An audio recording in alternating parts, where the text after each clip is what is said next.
Yes, Lord Jesus, do shine into our hearts. Shine into our hearts so that we will both see ourselves and see you, and in understanding each, may live as your people here. To your glory, amen. So today we see Nehemiah from a little bit of a different perspective. We have been seeing this builder of the wall from that perspective as the project manager, as the engineer of rebuilding this wall around the city of Jerusalem to protect it from its enemies. Today, in the lesson that I read to you a little bit ago, we catch Nehemiah doing some personal reflections. He reflects on the fact that although as governor he had a right to all the extra land, all the extra food, he chose not to exercise that right. And he saw to it that those who were his direct reports also didn't take advantage of the people, undoubtedly as an example to how he wanted the people to deal with one another. But then as he pauses, he says these words, and he says to God, now these are kind of surprising words from this rather in-depth man of God. He says, I pray you, O God, to remember to my credit everything I have done for these people. It's almost as if, as he's building the wall, he pauses from the wall and wants to say to God, God, have I been a good person? Have I been a successful person, to use today's reflective word? Have I been a kind of person, God, that you want me to be? And then he says, and every good Lutheran gets their hair on end when he says it, he says, redo it, God, if you noticed it, to my credit. Oh my goodness, all Lutheran theologians have a fit about that and say, we don't do our good to get credit with God, and so on and so on and so forth. But he's just a man. And he's asking some pretty serious questions. Am I, in your eyes, O God, a good man? Am I, in your eyes, O God, a successful man? And that begs the question, who is a successful person? Is this guy a successful person? Warren Buffett, the Oracle of Omaha, a billionaire whose very mention of a stock sale or purchase puts the stock market into a whole tither, as everybody notices. So is he a successful man? Maybe the question better asked is Warren Buffett a successful man, or will Warren Buffett be a successful man when, as he has promised, he gives all that money away to charity? Successful, yay, nay, which, because of which? Well, here's another guy, Miguel Cabrera. By all accounts of those who really know baseball, Miguel Cabrera is a shoo-in when he retires for baseball's Hall of Fame. His lifetime batting average, his home runs, his runs batted in, his triple crown, he's just a sensational baseball player. But not this year. This year ain't going so well for Miguel Cabrera. He's struggling a great deal for the worst year in his career. So is Miguel Cabrera a successful man because of his years of doing spectacularly well, or is he not a successful man because he, like the rest of the Tigers, are really struggling this year? What's your vote? Here's somebody else. Mother Teresa, this lovely woman, this Roman Catholic nun who served the poorest of the poor in India, dedicated her life to doing that for the downtrodden. So was Mother Teresa a successful person? Well, when she died, the Indian nation, a Hindu country primarily, led her funeral procession. So was she successful? Well, if you go to India today, the poor are still poor. The poorest of the poor still don't have their needs met and suffer. So she cared for a lot of them, but ultimately the poorest of the poor in India were not changed. Was she a success? You vote. One last one. Some of you know this gentleman, Dale Wagner, for many years a member of this congregation. I ask you, was Dale Wagner, for those of you who knew him, a successful man? Well, for those of you who didn't know him, let me tell you just a little bit about him so you could vote too. Dale Wagner was not a wealthy man, not at all. He was not a highly influential man whose word had other people act according to his word, not at all. He was a good man, a kind, gentle, honest man. But he loved baseball. He loved baseball. As a kid, he loved baseball. But he wasn't a Miguel Cabrera, because you see, Dale was born with a lung problem that denied him a good breath his whole life. So he, even as a kid, couldn't run the bases or run the outfield like really star baseball players do. So I ask you again, was he a successful man? Well, before you cast your vote, let me just tell you the rest of the story of Dale Wagner. If after this service or any time during the week you were to get into your car and drive about 2 miles to the west down Baldwin here and come to 28th Avenue, there in the northwest quadrant of 28th Avenue, you would see the Georgetown Little League Diamonds. Some of you maybe played on them as kids. Maybe your kids are playing on the Georgetown Little League Diamonds now. Maybe your grandkids are. Thousands of kids have played on the Georgetown Little League Diamonds. So if you do go visit them, and I suggest you do, but if you go visit them as you enter off either 28th or off of Baldwin, you will, if you look closely, see this sign: Dale E. Wagner Park. Because you see, Dale, though he couldn't play the game of baseball, at least not as he wanted to, loved it and loved young people. And he wanted kids to love the game as he did and to play the game as he couldn't.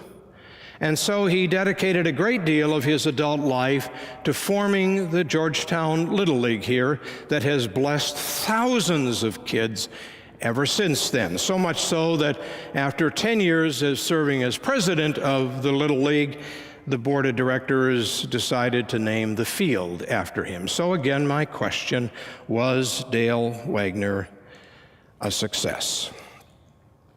Well, of course, it begs the question, doesn't it? And that is, what is a success? Nehemiah is praying to God, and he is saying to God, not am I a success because I built the wall, but am I a success because I didn't take all that I had coming to me? And I hope you noticed that, God. If you ask today, what is a successful person? We would, of course, hear people say it's those who have made a lot of money like Buffett, or those who are great athletes like Miggy, or those who command of a lot of authority in front of people who have a great reputation. Is that what makes for a success, or at least the Christian definition of it? But you see, it also begs maybe an even more important question as we gather in church today, not for a theoretical or theological discussion about what is a success, but this question: do you consider yourself a successful person? As all of us scratch our heads, if indeed we do, and ask ourselves that question, we probably begin by saying, well, There are certainly an awful lot of mistakes that I have made. There are certainly a ton of choices that I wouldn't make again.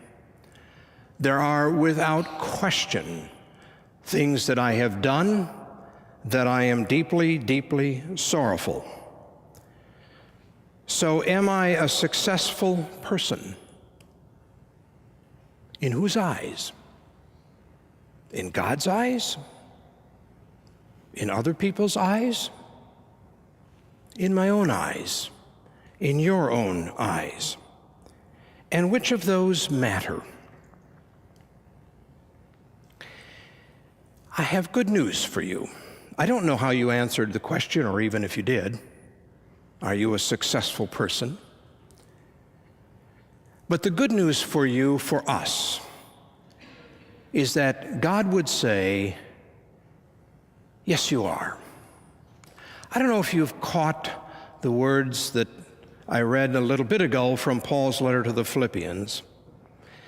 But Paul, in examining his life, because he had been criticized a lot, he began to ask himself that question: am I worthy of that criticism, or am I better than that? And then maybe you heard him say, I've got a lot of reasons to brag. I'm a Pharisee, I'm a Hebrew, I'm more enthusiastic than others about their religion, and so on and so forth. And then he stops and he says, but these words, but all those things that I might count as profit, now I reckon as loss. Actually, he says, as garbage to know Christ. So Paul redefines the word success, based not on what he had done or on his reputation, good or bad, but on Christ. I want to share with you a term that theologians make up. And there are a lot of terms that theologians make up that are really boring and that are really overwhelming. And I think sometimes theologians make them up so that when we who go to the seminary can be taught those words and impress you with our great knowledge of how we know these words. But some of them are really quite profound. I want to share one with you. It's called imputed righteousness. You see, I said that in God's eyes, you are a successful person. And it has nothing to do with what you or I have done. It has nothing to do with our reputation, our wealth. It has nothing to do with any of that. This is what it has to do with: this imputed righteousness. Imputed righteousness is this teaching of the Scriptures that as you and I stand before God, we have no rightness. None. And if we were to share with God all the things we want to brag about, God would say, let me tell you about the other stuff. And we have no righteousness. But we are here in a church because we reach out like Paul to Christ. And Christ, by the sacrifice on the cross and his resurrection, puts into me, into you, a righteousness you don't have. So when I stand before God, all he can see is Christ. And I have a righteousness I did not have. So do you. It's sort of like a heart transplant. It's an imputed righteousness we have. So are you a success? Yes. In the eyes of God, you are a success. Oh, and by the way, because of Christ, you're going to end up in heaven. Now, if that ain't a definition of a successful person, I don't know what is. But that's the gift of God in Jesus Christ. So what's the point?